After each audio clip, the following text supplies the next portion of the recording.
Assalamualaikum warahmatullahi wabarakatuh. Perkenalkan, saya Hikmah Rahmah MSI, dosen tetap Prodi Ilmu Aktuaria Universitas Mitra Bangsa. Pada kesempatan kali ini, saya ingin menyampaikan terkait mata kuliah yang saya ampu yang sesuai dengan bidang keahlian saya sebagai salah satu akar dari ilmu aktuaria, yaitu mata kuliah metode statistika. Mata kuliah ini ditujukan untuk mahasiswa ilmu aktuaria semester 1 dengan kode mata kuliah MIP 60213 yang berbobot 3 SKS. Dengan komponen penilaian terdiri dari kognitif partisipatif berbobot 10% dan kognitif yaitu tugas 20%, kuis 10%, UTS 20% dan UAS 40% dengan total penilaian yaitu 100%. Serta diselenggarakan dalam 16 kali pertemuan tatap muka dengan 16 rincian 14 kali pertemuan materi dan 2 kali pertemuan masing-masing ujian tengah semester dan ujian akhir semester. Mata kuliah ini membahas tentang terminologi atau konsep-konsep dasar dalam statistika, pengeksplorasian data, penyajian data dalam bentuk tabel dan diagram, perhitungan ukuran-ukuran statistika, dan juga pembahasan mengenai probabilitas, peubah acak, analisis regresi dan korelasi, dan pengujian hipotesis. Pada akhir mata kuliah, mahasiswa juga akan dibekali teknik pengolahan data sehingga dapat ditarik kesimpulan atas karakteristik populasi untuk setiap tugas akhir nanti. Adapun capaian pembelajaran lulusan atau CPL Prodi pada mata kuliah ini meliputi CPL 2 dan CPL 3 yang tertuang dalam RPS dan telah divalidasi oleh Ketua Program Studi Ilmu Aktuaria dan Koordinator Mata Kuliah. Capaian pembelajaran mata kuliah yang diharapkan memiliki 3 CPMK. Proses pembelajaran mata kuliah ini meliputi 3 komponen utama yaitu Delivery, Interaction, and Assessment atau DIA. Untuk delivery, saya memberikan materi serta RPS yang dapat diunduh langsung oleh mahasiswa pada Learning Management System Uniba, serta presentasi interaktif yang langsung dilakukan secara tatap muka untuk mendukung pemahaman mahasiswa. Materi yang saya sampaikan didukung oleh beberapa media pembelajaran berupa video, kuis interaktif Playground ataupun Kahoot, dan juga Canva sebagai media pendukungnya. Interaction pada mata kuliah ini melibatkan komunikasi dua arah antara dosen dan mahasiswa berupa diskusi, tanya jawab, berkelompok, dan refleksi bersama. Asesmen atau sistem penilaian yang saya lakukan dalam mata kuliah ini mencakup asesmen formatif untuk penilaian proses yang dilakukan melalui kuis, tugas individu, kelompok, serta penilaian sikap dan keterampilan sesuai RPS. Selanjutnya, asesmen sumatif untuk penilaian akhir berupa UTS dan UAS. Model pembelajaran yang digunakan dalam mata kuliah ini adalah project-based learning dan problem solving yang dengan metode presentasi interaktif, kolaborasi kelompok, dan respon aktif. Referensi yang saya gunakan dalam mata kuliah ini adalah Walpole sebagai referensi utama dan juga buku karya ahli lainnya dan artikel jurnal bereputasi yang memiliki nilai kebaharuan agar mahasiswa mampu mengikuti perkembangan ilmu pengetahuan dan teknologi terupdate. Baik, berikut adalah video pembelajaran pada mata kuliah metode statistika dengan materi pada pertemuan 2, yaitu pengumpulan data. Mari kita simak. Oke, bismillahirrahmanirrahim. Assalamualaikum warahmatullahi wabarakatuh. Waalaikumsalam warahmatullahi wabarakatuh. Oke, senang hari ini ya kita ketemu lagi. Ya, gimana kabarnya? Baik? Baik. Kalau dilihat dari mukanya cerah-cerah semua ya, insya Allah pada bahagia hari ini ya. Amin. Oke. Nah, untuk hari ini pertemuan kedua ya, pertemuan kedua itu adalah materi pengumpulan data ya. Jadi kita pengen gimana sih cara mengambil data dari suatu populasi begitu intinya ya. Nah, sebelum kita memulai, baiknya kita absen dulu ya. Silakan di sudah?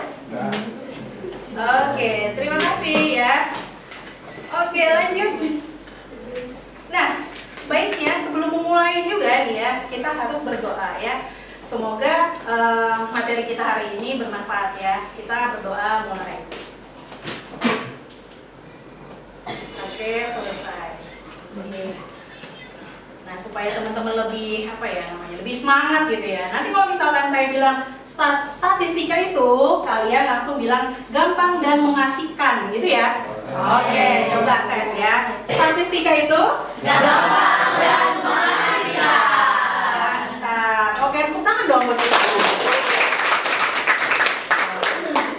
Oke. Nah, sebelum masuk ke materi, saya pengen teman-teman tuh tahu ya, CPMK, capaian mata kuliah kita untuk metode statistika ini adalah mahasiswa mampu menjelaskan pengertian, tujuan, dan ruang lingkup statistika dasar. Ya, itu CPMK 1. Lalu dari CPMK itu ada sub CPMK. Sub CPMK-nya ada 2, yaitu mampu memahami konsep dasar statistik ya di pertemuan kemarin sih ya. Nah, yang kedua itu mampu memahami konsep pengumpulan, pengolahan, dan penyajian data gitu ya. Jadi untuk hari ini kita masuknya ke CPMK sub CPMK 2 ya. Oke.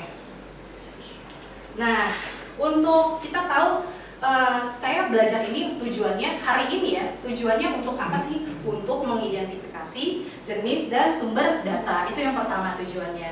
Yang kedua itu membedakan metode pengumpulan data ya. Jadi mudah-mudahan hari ini sudah tercapai tujuan kita. Oke. Nah, sebelum ke materi yang hari ini ya, saya mau mereview dikit ya, mereview dikit. Materi pertemuan sebelumnya itu adalah memahami konsep dan dasar statistik. Nah, kira-kira pertemuan pertama kemarin itu masuk ke materi apa sih? Ada yang mau menjawab?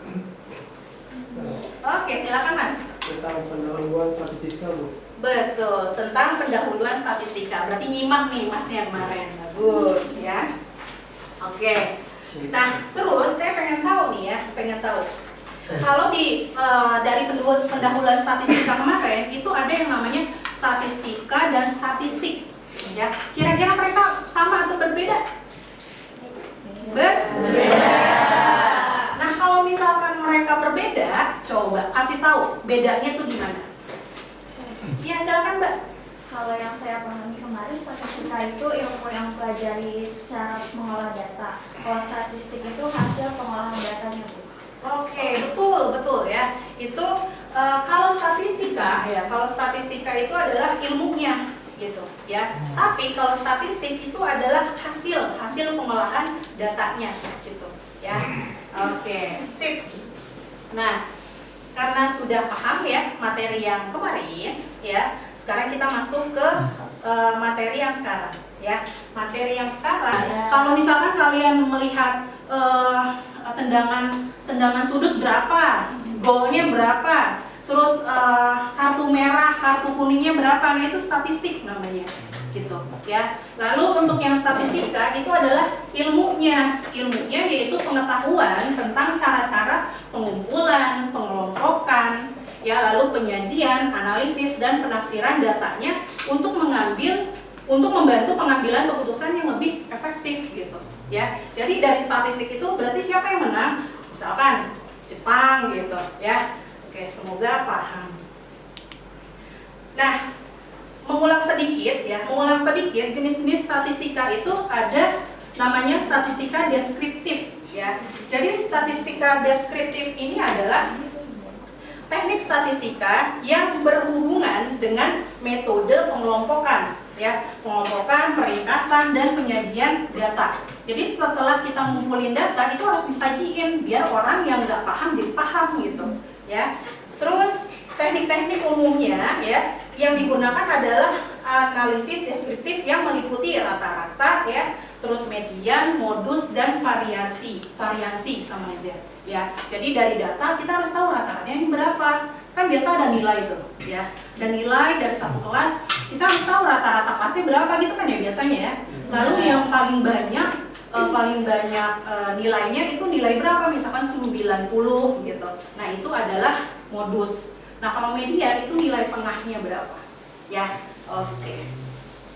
Nah, yang kedua itu adalah statistika inferensia atau induktif ya. Ini adalah teknik statistika yang berhubungan dengan analisis data untuk menarik kesimpulan atas data. Jadi kalau yang tadi deskriptif itu kita udah mengolah tuh, biasanya nggak pakai manual tapi pakai aplikasi gitu. Kalau kalian pernah tahu SPSS, nah itu salah satunya ya, aplikasi untuk mengolah data. Nah, dia masuknya ke statistika inferensia gitu. Oke. Nah, dari penjelasan tadi berarti untuk bisa dapat kesimpulan atas apa yang kita teliti, maka kita harus punya apa dulu? Ya, silakan Mbak. Punya data. Betul ya. Kalau kita nggak punya data, apa yang mau kita teliti gitu. Berarti kita harus tahu datanya apa dulu gitu ya. Nah, kira-kira juga nih contoh ya. Saya pengen tahu nih dari teman-teman. Mungkin ada kepikiran gitu ya. Contoh dari apa sih penelitian ya? Apa yang mau kalian teliti dan kira-kira data apa yang mau kalian punya gitu? Ya, silakan Mas. Saya mau survei kosan. Berarti saya harus tahu data harga per bulannya berapa. Betul. Jarak dari kampus dekat atau jauh. Betul. Lingkungannya nyaman atau tidak. Oke, nah jadi kan kita kayak survei gitu. Yes. Ya, survei, saya mau survei kosan nih, berarti saya harus tahu per bulannya berapa gitu ya. Karena kosan satu dengan kosan yang lain pasti ada beda-bedanya gitu kan. Nah, itu salah satunya harga kos per bulannya. Betul. Ada lagi satu lagi? Silakan. Moda transportasi ke kampus variabel. Ya. Itu seperti sepeda motor. Betul ya. Jadi moda transportasi. Ya, moda transportasi itu variabelnya. Ya, tadi Mbak Farah tadi datanya adalah sepeda motor. Ya, bisa jadi moda yang lain datanya apa nih? Selain motor? Mobil. KR? Pinter. Oke, kita masuk ke jenis data ya. Jenis data itu dibagi dua ya. Data kuantitatif sama data kualitatif ya. Data kuantitatif itu adalah data yang berupa angka-angka. Nah, kuantitatif dibagi juga dua. Yang pertama diskrit dan kontinu. Kalau diskrit dia data yang berupa angka-angka, hasil perhitungan atau pencacahan. Ya, hasil perhitungan atau pencacahan. Contohnya jumlah penduduk, banyaknya hewan, percobaan yang mati gitu. Jadi kalau diskrit itu bisa dihitung gitu ya. 1, 2, 3, 4, 5 bisa dihitung kan? Masuknya diskrit gitu ya. Nah, terus yang kontinu, data yang berupa angka-angka hasil pengukuran ya. Misalnya tinggi badan, berat tablet, potensi obat, misalkan kayak gitu. Ya, jadi kalau misal ini meja berapa ya ukurannya, kan kita ukur tuh. Nah, masuknya ke kontinu gitu ya. Oke, lalu ada yang kedua yaitu kualitatif. Jadi kualitatif itu adalah data yang berupa bukan angka ya. Data yang berupa bukan angka tetapi berupa ciri-ciri, sifat-sifat, keadaan atau keadaan kualitas objek yang diamati. Contohnya jenis kelamin, agama, tingkat pendidikan. Nah, ini masuknya ke kualitatif ya. Oke. Nah, sekarang saya coba nanya lagi nih ya, yang ada di benak kalian nih. Saya pengen tahu untuk yang data diskrit dulu deh ya. Siapa yang mau coba? Oke, Oke, silakan Mas. Jumlah anak dalam keluarga itu 3 anak karena tidak mungkin 2,7 anak. Betul ya, nggak mungkin ya 1,5 anak, 2,1 anak gitu ya. Jadi anak ya 1. Saya Bu. Silakan. Jumlah mahasiswa yang lulus 85 mahasiswa karena hasil menghitung. Oke, sip, betul ya. Jadi langsung 85 mahasiswa itu bisa dihitung. Nah, itu adalah 3 ya. 3 contoh dari data di tahu atau memberi contoh. Saya Bu, Silakan. waktu tempuh ke kampus dalam waktu 18,5 menit karena dapat diukur dengan waktu. Saya Bu. Saya Bu. Silakan. Volume air 1,75 liter karena dapat bernilai pecahan. Betul ya, karena pecahan juga masuk ke kontinu ya. Terima kasih ya yang sudah menjawab. Oke, kita lanjut ke skala pengukuran ya. Nah, skala pengukuran itu ada 4 ya. Yang nominal. Skala nominal itu adalah skala yang digunakan untuk membedakan suatu ukuran dengan ukuran yang lain atau kategorisasi ya, tanpa memberi atribut lebih besar atau lebih kecil. Nah, contohnya apa? Pemberian skala 1 untuk jenis kelamin laki-laki dan skala 2 untuk jenis kelamin perempuan. Jadi kalau nominal itu tuh nggak ada yang lebih baik gitu. Nomor 1 bukan berarti dia paling baik gitu. Kan bisa jadi laki-laki duluan nomor 1 atau perempuan duluan nomor 1 gitu. Jadi dia masuknya ke nominal, di mana nomor 1 itu bukan yang terbaik gitu ya. Semoga paham. Nah, yang kedua itu adalah skala ordinal. Ini adalah skala yang digunakan untuk membedakan urutan data. Contohnya sangat setuju itu 5 ya. Terus setuju 4, ragu-ragu 3, tidak setuju 2, sangat tidak setuju itu 1. Jadi kalau ordinal itu ada urutannya. Urutannya itu dia punya arti gitu. 1 itu sangat negatif gitu ya. Jadi punya arti, ketingkatannya punya arti. Itu masuknya ke ordinal. Oke. Terus yang ketiga itu skala interval. Nah, skala ini adalah digunakan untuk membedakan jarak ukuran data. Contohnya, pengukuran waktu. Pengukuran waktu itu 3 jam. Jadi beda antara pukul 6 sampai pukul 9 gitu ya. Jadi 6 ke 9 ada berapa tuh? Ada 3 jam gitu. Jadi dia masuknya ke interval. Atau di sini pengukuran suhu. Pengukuran suhu di sini 30 derajat Celcius ya. Jadi beda antaranya 0 derajat Celcius sampai 30 derajat Celcius. Kalau misalkan kalian agak-agak bingung, gini aja. Kalau interval itu nolnya punya arti. Ya, nolnya punya arti. Kalau pengukuran waktu jam 00, nah, ada arti nggak? Ada, tengah malam gitu kan ya? Gitu. Terus kalau misalkan pengukuran suhu 0 derajat, ada arti nggak? Ada. Artinya apa? Dingin banget, gitu kan ya? Gitu. Paham ya? Oke, sip. Itu interval. Nah, terus yang keempat, ini rasio, skala rasio. Dia ini skala yang digunakan untuk menunjukkan nilai sesungguhnya dari data dan mempunyai nilai 0 mutlak. Jadi kalau nilai 0 mutlak tuh nolnya beneran 0 gitu. Nggak ada gitu. Beda halnya sama yang interval. Kalau interval tadi kan 0 ada artinya ya? Ada. Nah, kalau yang ini nggak ada. Jadi kayak gini, gaji 5 juta. Ya udah, gaji 5 juta. Kalau misalkan gajinya 0 berarti ada nggak? Nggak ada duitnya maksudnya gitu, ya, gitu. Terus di sini jumlah produksi 1 juta tablet, ya udah banyaknya ya ada 1 juta tablet gitu. 0 tablet nggak ada, berarti nggak ada tabletnya gitu. Paham ya sampai sini ya? Oke, sip.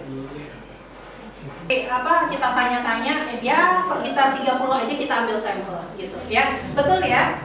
Oke. Nah, sebelum kita ke diskusi ya, saya pengen, apakah sampai sini ada yang mau bertanya? Saya Bu. Oke, silakan. Izin bertanya Ibu, kenapa kami tidak meneliti seluruh populasi saja Bu supaya hasil lebih akurat?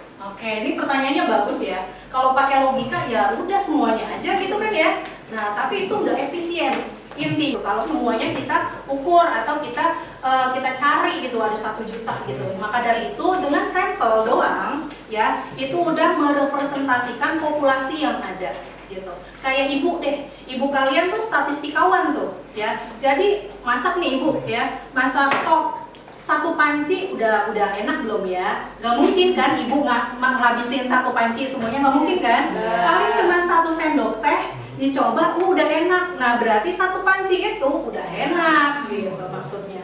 Paham ya? Oke, sip. Alhamdulillah. Nah sekarang kita masuk ke diskusi ya. Kita masuk ke diskusi. Nah, di diskusi ini satu baris ini kelompok 1, 2, 3, 4, 5 ya. Saya ingin kalian mendiskusikan cari suatu kasus atau penelitian yang mengikuti langkah-langkah tadi yang sudah kita bahas ya. Oke, silakan berdiskusi. Data gitu ya. Jadi untuk hari ini kita masuknya ke CPNK, sub-CPNK 2 ya. Nah, Saya mau survei kosan. Berarti saya harus tahu data harga per bulannya berapa. Jarak dari kampus dekat atau jauh. Lingkungannya nyaman atau tidak. Oke, nah jadi kan kita kayak survei gitu. Saya ingin tahu apakah hadir kuliah memiliki IPK tertinggi, maka saya cari data presentasi kehadiran, IPK, dan nama mahasiswanya. Betul. Jadi kita tuh kayak silakan. Untuk harga kos per bulannya itu variabelnya, Oke. 900.000-nya itu data. Betul sekali ya. Jadi variabelnya itu kan. Volume air 1,75 liter karena dapat bernilai pecahan. Betul ya, karena pecahan juga. Izin menjawab. Untuk skala nominal itu program studi yaitu ilmu aktuaria, komputer, manajemen. Oke sih, betul. Itu masuknya ke nominal. Kan? Skala nominal contohnya itu kayak warna mobil, seperti warna merah, putih, dan hitam. Betul. Jadi gak ada yang terbaik di situ ya. Silakan. Izin bertanya Ibu, kenapa kami tidak meneliti seluruh populasi saja Bu supaya hasilnya lebih akurat? Oke, ini pertanyaannya bagus ya. Kalau pakai logika ya udah.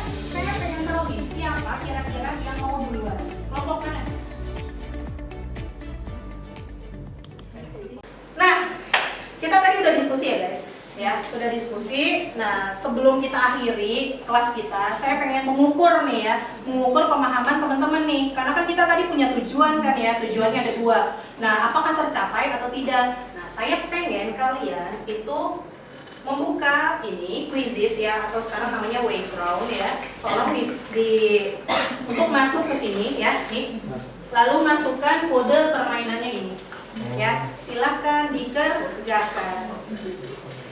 Oke, nah saya udah lihat nih ya. Saya udah lihat nih kayaknya pada bisa semua. Setidaknya ada yang dapat 100 ya. Alhamdulillah.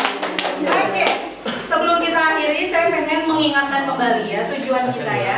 Tujuan kelas hari ini ya. Tujuan hari ini kita itu kita sudah mengidentifikasi jenis dan sumber data tadi sudah ya. Lalu yang kedua, membedakan metode pengumpulan data. Tadi juga sudah, ya. Oke, nah untuk lebih lanjutnya, kalian bisa membuka LMS Edlink di mata kuliah metode statistik di Edlink masing-masing. Begitu, ya. Oke, untuk sekarang kita selesai. Kita akhiri ngebaca hamdalah. Alhamdulillah. Oh ya, sama mengingatkan kembali. Tadi kita udah belajar apa? Ngambil data kayak gimana ya, lalu kita mengukur skala yang mau kita data itu seperti apa ya, lalu ada apa lagi sampel dan populasinya apa aja ya, berarti kalian sudah paham ya. Oke, mudah-mudahan kita bisa bertemu lagi minggu depan ya. Saya akhiri, wassalamualaikum warahmatullahi wabarakatuh. Terima kasih. Waalaikumsalam warahmatullahi wabarakatuh.